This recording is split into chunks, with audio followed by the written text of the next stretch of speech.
বাবা তপন, ওরে বাবা স্বপন, আমি মনে হয় আর বেশি দিন বাঁচবো না বাবা।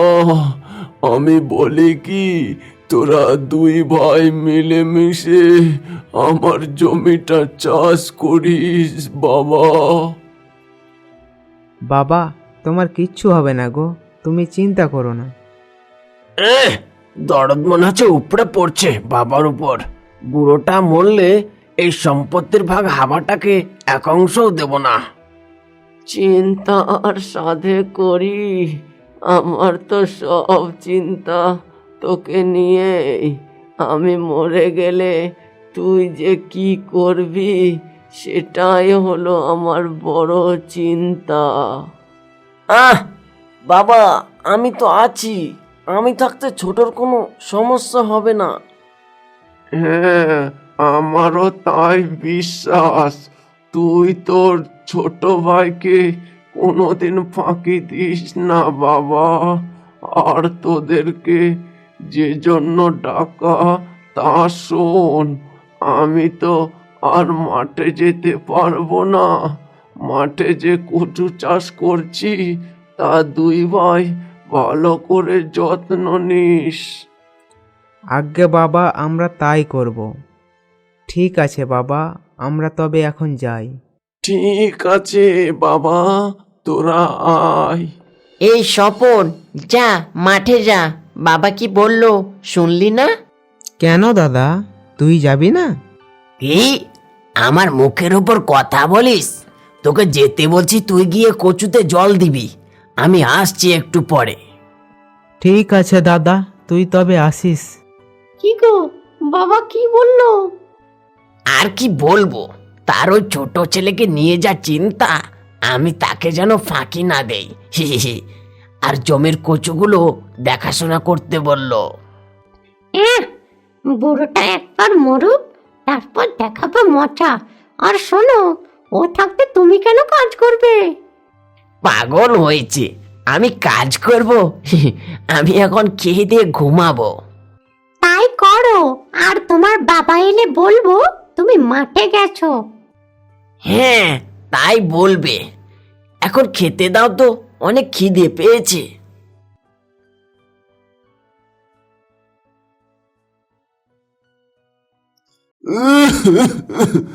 বৌমা, বৌমা।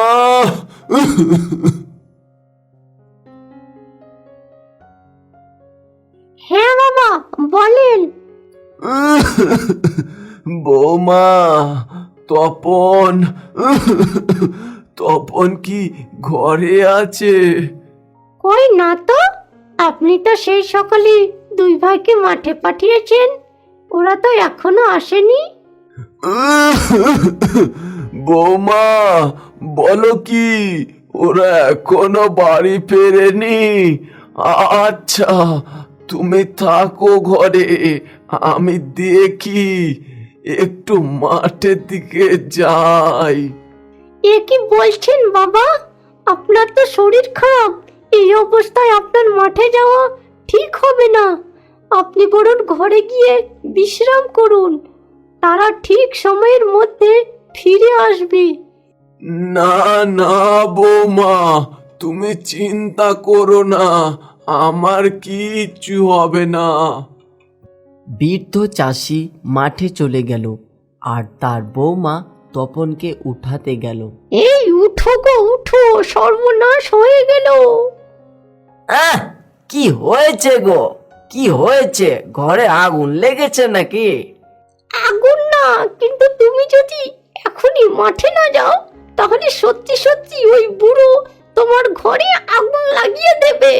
যাও যাও, তাড়াতাড়ি মাঠে যাও, এই মাত্রই তোমার বাবা মাঠে গেল। দাদা বলেছিল যে তুই যা, আমি আসছি, কিন্তু দাদার তো এখনো কোনো পাত্তা নেই। না না, আমি কাজে ফাঁকি দিলে চলবে না। যাই, এবার পাম্পটা চালু করে দিয়ে আসি।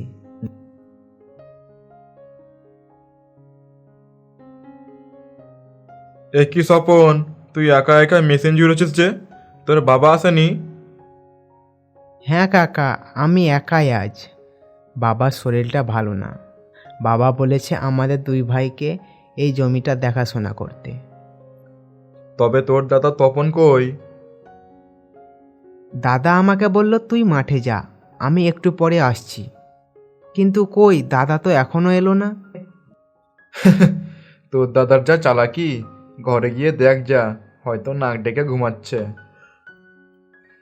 দাদা এমন করবে কেন?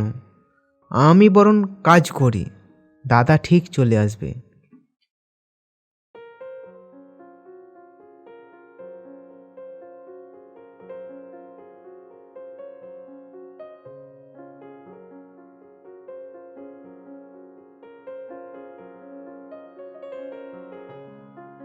এই কি রে স্বপন, তুই এখনো কাজ করছিস?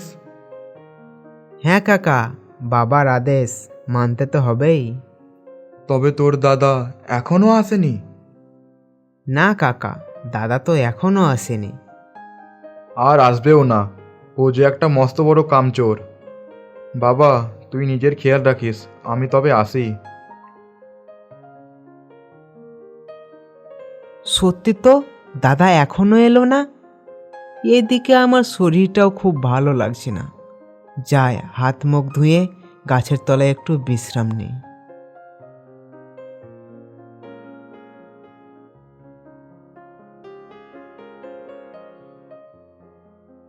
তপন তার বউয়ের কথা শুনে তাড়াতাড়ি মাঠে যায়।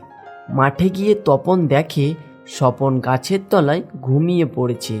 এই সুযোগেই তপন তার বাবা আসার আগেই তার বাবাকে দেখানোর জন্য জমিতে কাজ করতে লেগে পড়ে। আহ, কি মজা হচ্ছে!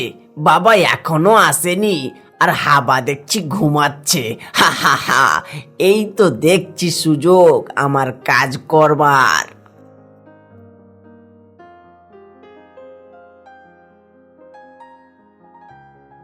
কিছুক্ষণ পরেই তাদের বাবা মাঠে এসে পৌঁছয় এবং দেখে তপন কাজ করছে আর স্বপন আরাম করে ঘুমাচ্ছে। এ কি বাবা, তুমি এইখানে? তোমার না শরীর খারাপ? এ কি, তুই একাই একাই কাজ করছিস যে? স্বপন কোথায়? কামচোরটা আর কোথায় হবে? ওই তো গাছের তলায় বসে বসে খুব মজা করে ঘুমাচ্ছে। স্বপন, স্বপন, এইদিকে আয় বাবা।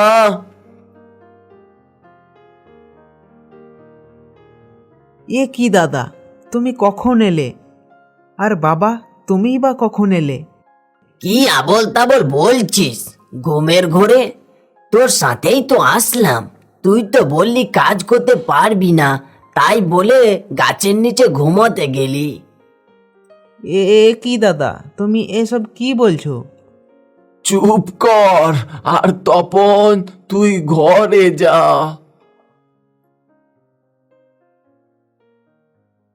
হায় ভগবান, আমি এই দুই ছেলেকে নিয়ে কি যে করব! সব সময় একে অপরকে দোষ দিতে থাকে।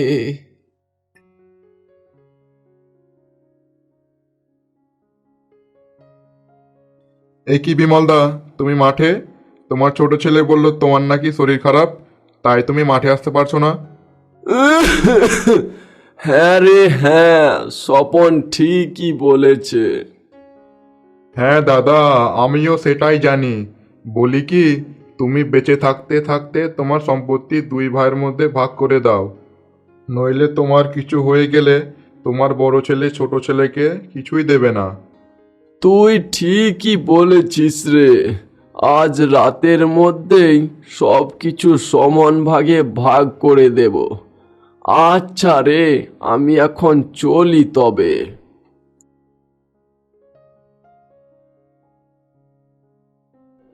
কই রে তপন, কই রে স্বপন, এইখানে আয় বাবারা, তোদের নিয়ে জরুরি কিছু আলোচনা করার আছে আমার।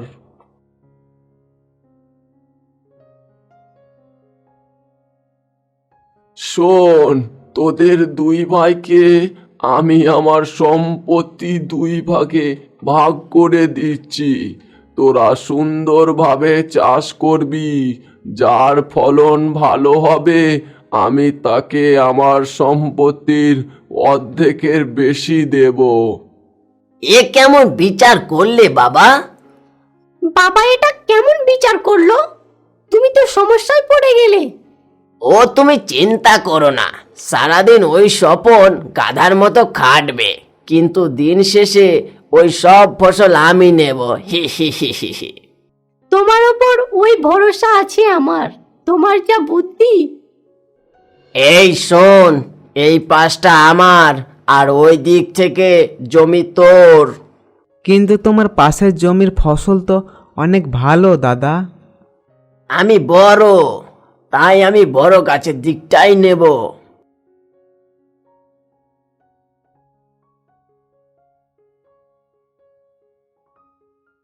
কি রে, তোরা নিজের মতো করে ভাগ করে নিয়েছিস তো? হ্যাঁ বাবা, ওই দিকটা আমার, এই দিকটা ওর। কিন্তু এই দিকটায় তো ভালো গাছ হয়েছে আর ওই দিকটায় তো খারাপ। না না বাবা, কোনো সমস্যা নেই। দাদা খুশি হয়ে যা দিয়েছে আমি সব মেনে নিয়েছি। তাহলে তো আমার কিছু বলার নাই। আচ্ছা, তাহলে তোরা মন দিয়ে কাজ কর। এই বলে সেখান থেকে তাদের বাবা চলে যায় আর তারা দুই ভাই নিজের নিজের কাজ করতে লাগে। কয়েক মাস পর তাদের কচু বড় হয়ে যায়। কি দাদা, তোমাদের এখন আসবার সময় হলো? তোমার দুই ছেলে কেমন কচু চাষ করলো তা দেখার জন্য অপেক্ষা করছি, আর তোমরা এখন আসলে। নে নে, এবার তোরা কচু তোলা শুরু কর। দুই ভাই কোদল দিয়ে কচু তোলা শুরু করলো এবং কিছুক্ষণের মধ্যে কচু তোলা হয়ে যায়। বাহ, স্বপনের জমির কচু তো বেশ ভালোই মোটা আর কত সুন্দর হয়েছে, কিন্তু তপনের জমির কচু তো অনেক সরু। আমি জানতাম আমার স্বপন এই কচু ভালোভাবে চাষ করতে পারবে। তপন দেখ, স্বপন হাবাগোবা হলেও তোর থেকে কত যত্ন নিয়ে কাজ করতে পারে। তাই আমি আমার সম্পত্তির দুই ভাগের থেকে একটু বেশি দিলাম স্বপনকে, আর তপন বাকিগুলো তোকে। না না বাবা, আমি এত সম্পত্তি নিয়ে কি করব? তুমি আমাদের দুই ভাইকে সমান ভাগে ভাগ করে দাও। দেখ তপন, দেখ তোর ভাইয়ের মন কত বড়, আর তুই এই ভাইকে ঘর থেকে তাড়ানোর বুদ্ধি করছিস। এ আমার ভুল হয়েছে বাবা, আমাকে ক্ষমা করে দাও। আমি আর কোনোদিন এমন ভুল করব না। তপন তার ভুল বুঝতে পারে এবং তার বাবার কথা রেখে তারা দুই ভাই মিলেমিশে সুখে শান্তিতে বসবাস করতে শুরু করে।